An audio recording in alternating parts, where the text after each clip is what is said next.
কিন্তু যেই জায়গায় 50 জন শিয়ারে পিঁপে গাছ লাগিয়েছে, সেই জায়গার একটা পিঁপে যদি চুরি করে খান 50 জনের কাছে মাপ চাইতে হবে, কারণ 50 জনেরই সম্পদ এখানে আছে।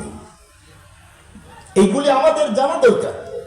নামাজ যদি এক ওয়াক্ত ছুটে যায়, আল্লাহ মহান মাফ করে দিতে পারে, কিন্তু 1 টাকা অন্যায় ভাবে যদি কারো কাছ থেকে নেন, কোনো বান্দার হক যদি নষ্ট করেন, কিয়ামতের দিন বাঁচার কোনো সিস্টেমই থাকবে না।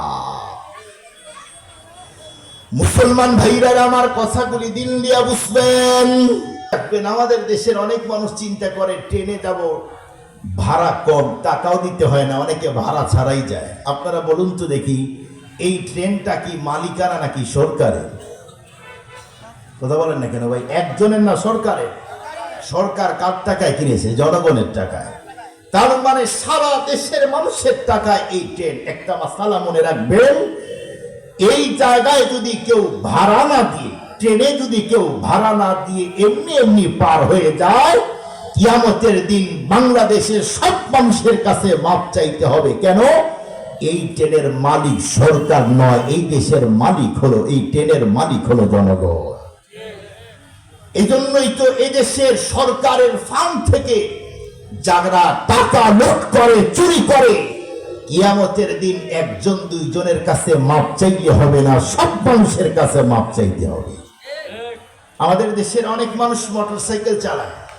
মোটরসাইকেল চালাইতে গিয়ে কখনো যদি হঠাৎ অজান্তে কোনো যদি মুরগি অথবা হাঁস মোটরসাইকেলের নিচে পড়ে যায়, তখন আমরা পিকআপ আরো জোরে দেই।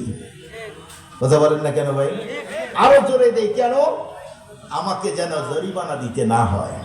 ও ভাই, একটা হাঁস আর একটা মুরগি তোমার মোটরসাইকেলের নিচে পড়ে মরে গেল, তুমি জরিমানা দেওয়ার ভয়ে তুমি পালিয়ে গেলে, কিন্তু হাঁস আর মুরগিওয়ালা কিয়ামতের দিন ছাড়বে না, তোমাকে কোনো অবস্থাতেই ছাড়বে না।